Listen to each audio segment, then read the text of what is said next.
Senhor Ministro, eu iria direta à análise do relatório que recebemos ontem ao fim da tarde e depois também colocar-lhe algumas questões e, se me permite, tirar algumas conclusões.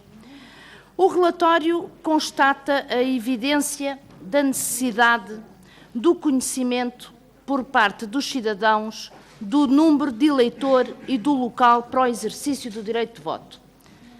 Penso que isto ninguém contesta, o Sr. Ministro também reafirmou. E é óbvio que sem este conhecimento o direito de voto fica colocado em causa. Parece-me que podemos concluir isto. Não será, penso eu, nesta audição necessário tornar a falar de como o direito ao voto é um direito estruturante num Estado de Direito e numa democracia, como é uma peça fundamental, como é o coração. Aliás, penso eu que me dispenso dessa explicação, até tendo em consideração o Ministro com quem estou a falar. Por isso, é um direito que não pode ser colocado em causa em nenhuma situação. Por outro lado, penso que também se consegue retirar do relatório que compete ao Governo, e particularmente ao Ministro da Administração Interna, garantir as condições concretas para que todos os sufrágios decorram com normalidade democrática. E, Sr. Ministro, temos que partir das seguintes condições, digamos assim. Se todo o sistema está baseado no número de eleitor, se a passagem progressiva para o cartão de cidadão implica, para muitos cidadãos, a mudança do número de eleitor e a mudança do local de voto, se a passagem para o cartão de cidadão também implica que o cidadão ou a cidadã fica sem cartão de eleitor e o seu número não consta do próprio cartão de cidadão, é este o contexto, Sr. Ministro. Não pode o Governo, nem o Sr. Ministro em particular, ignorar estas questões e diminuir as responsabilidades da administração e do Governo em consonância com esta situação, porque é daqui que estamos a partir. E daqui se conclui que a responsabilidade do Governo era tomar todas as medidas, todas, para garantir o acesso dos cidadãos à informação necessária para o exercício do voto naquele dia concreto. O relatório faz por diversas vezes referência à obrigação dos cidadãos em conhecerem o seu número de eleitor e o local de votação. Enfatiza mesmo que essa obrigação decorre da lei do recenseamento eleitoral. Não quero fugir a esta questão, quero mesmo debatê-la. Não podemos analisar esta questão desligada do contexto objetivo que eu referi anteriormente. E o contexto é um processo em curso de mudança para o cartão de cidadão. Uma mudança progressista, uma mudança moderna. É verdade, Sr. Ministro. Deixemos isso nessa prateleira. Todos estamos de acordo. Mas esta mudança elimina fisicamente o cartão de eleitor, ao mesmo tempo que pode alterar o seu número e o local de voto. São estes os factos. Não estamos a falar de um sistema estabilizado. Estamos a falar de um processo no qual os cidadãos não recebem informação direta, nomeadamente no momento em que recebem o cartão de cidadão. Por isso, não restam dúvidas sobre quem pende a responsabilidade da informação. É sobre o Governo, não é sobre os cidadãos. E esta conclusão tem que ser tirada. Como, em parte, lendo o relatório, se parece que se quer fazer crer que a responsabilidade pende para os cidadãos. Não, é o contrário, Sr. Ministro, pende toda para o Governo. É uma questão de proporcionalidade também. É o princípio da proporcionalidade e da responsabilidade que está aqui em causa. E sobre isso não pode haver dúvidas e que se conclua, de alguma forma, que a responsabilidade é dos cidadãos. Em conclusão, Sr. Ministro, a responsabilidade é do Governo, toda ela.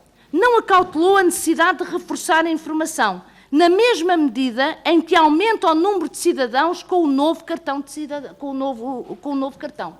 Porque isto devia ser proporcional. Conforme vão aumentando o número de cidadãos que já têm cartão, a necessidade da informação deve ser na mesma proporção. E não foi. Pelo contrário, Sr. Ministro, o Governo a Direção-Geral da Administração Interna adormeceu à sombra do que se tinha passado nas eleições de 2009. Pensou, está tudo bem, e ignorou que entre 2009 e 2011 houve, pelos números que temos, mais 700 mil cidadãos que tiveram um cartão de cidadão perfeitamente novo. Mas em 2009, Sr. Ministro, já ocorreram problemas. Em 2009 não foi tudo um mar de rosas. Sabemos que basta falar com as pessoas que pertencem às comissões recenseadoras, basta falar com as pessoas que estão nas mesas de voto para se perceber que houve sinais em 2009. Não foi, claro, com esta dimensão e felizmente. Portanto, não foram lidos os sinais, nem foram tomadas as medidas. Até se chegou ao cúmulo, nesta situação, de a Direção-Geral da Administração Interna não cumprir um despacho da Sra. Secretária de Estado. E aqui, Sr. Ministro, que se me permite, eu gostaria de referir àquilo que vem expresso na página 7, e depois continua para a página 8, sobre os motivos porque é que a DGAI não concretizou esta medida do despacho. A DGAI tem dúvidas sobre a eficácia da notificação dos eleitores, ao contrário do que tinha acontecido em 2009. A DGAI tem dúvidas se é adequado às reais necessidades de informação dos eleitores. Receber uma carta não é um meio eficaz de informação. A DGAI receia que a iniciativa, vejam bem, seja entendida como um paliativo. E ainda receia mais que a notificação origine um elevado número de reclamações e pedidos de retificação. Eu acho isto extraordinário, Sr. Ministro. Pode haver retificações a fazer, mas o melhor é não informar os interessados, não vão eles pedir para ser corrigido, não é? Por isso, fica tudo como está, se as pessoas não conseguirem votar, paciência. Isto aqui foi um completo desrespeito e uma afronta ao direito ao voto dos cidadãos. Eu acho esta argumentação espantosa. É uma total e gravíssima irresponsabilidade. É da DGAI, é certo, é óbvio, mas falta esclarecer, Sr. Ministro. A tutela não foi informada das dúvidas da DGAI? Quer dizer, a DGAI tem dúvidas e não informa. É só para si, não é? A tutela não estranhou que o seu despacho fosse ignorado? Não estranhou? A tutela nada fez? Submeteu-se às, entre aspas, pertinentes, que eu diria, arrogantes e irresponsáveis dúvidas da DGAI? Então é responsável, Sr. Ministro. Peço desculpa, mas é responsável. Então nós temos uma Direção-Geral da Administração Interna que tem as dúvidas que entende, que tira as conclusões que entende, que é completamente irresponsável numa questão que é fulcral para a democracia. A tutela ignora isto tudo. Não fala com a DGAI durante todo este período, é responsável. A questão é responsável, não tenho dúvidas, e acho que a explicação do Ministério e deste relatório fica muito aquém nesta matéria. Outro aspecto prende-se com a questão sobre as capacidades da infraestrutura tecnológica. Do meu ponto de vista, e com o devido respeito por quem elaborou o relatório, como é óbvio, mas está muito pouco tratada.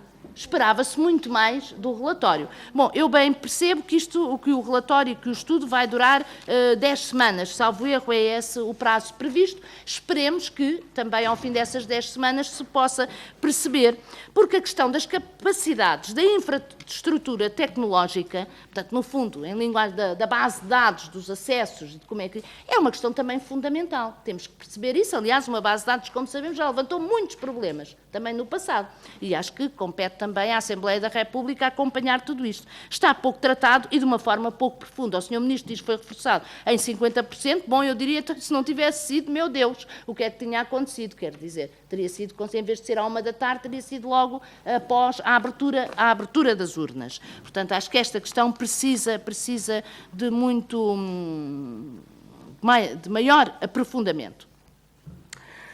O relatório, por outro lado, também não é muito claro e parece que quer indiciar que as repetições de pedidos e o facto das comissões recenseadoras usarem o mesmo sistema, não é? Porque não têm outro, embora o Sr. Ministro já tenha dito, bom, podiam ter tirado as listagens atempadamente por ordem alfabética. O Sr. Ministro sabe que foram essas listagens por ordem alfabética que muitas comissões recenseadoras fizeram, não é? Que salvou a situação em muitos pontos do país, porque senão hoje estamos aqui com um problema muito mais grave. Portanto, acho que também não é de muito bom tom deitar as responsabilidades para cima das comissões recenseadoras que não fizeram o seu trabalho atempadamente. Portanto, que os cidadãos, e que o mesmo, portanto, mas voltando ao que estava a dizer, parece que quer indiciar que as repetições dos pedidos e o facto das comissões recenseadoras usarem o mesmo sistema que os cidadãos, é o mesmo, originou o pico de pedidos que fez colapsar o sistema informático. Mas mais não se adianta. Não é? Parece-nos completamente insuficiente. Quer dizer, continuamos sem entender porque é que o sistema colapsou. E porquê é que não retomou? Porque a seguir não houve pedido. Quer dizer, como sabem, ainda hoje há pessoas à espera da resposta do SMS. Não é? Portanto, aquilo não retomou. Agora, parece que está a funcionar normalmente, pronto, mas no dia não retomou. No dia não retomou e no dia seguinte sabemos. Conclusões para ir direta já ao final da intervenção. Senhor Ministro, depois de apurar as responsabilidades dos serviços e retirar daí as consequências, nomeadamente por aquilo que me dá a entender é a admissão do Diretor-Geral, é essa a consequência que o senhor se comprometeu e que trouxe aqui, para além de algumas diretivas para o futuro, que penso que da nossa parte estamos disponíveis para discutir noutro momento, temos então esta matéria colocada no campo da ética da responsabilidade. É aqui que esta questão agora se coloca. E é assim, Sr. Ministro. O Sr. Ministro ou tem ou não tem esta ética da responsabilidade. Se o Sr. Ministro tem, demite-se. Se não tem, estes atos ficam na decadência do seu governo.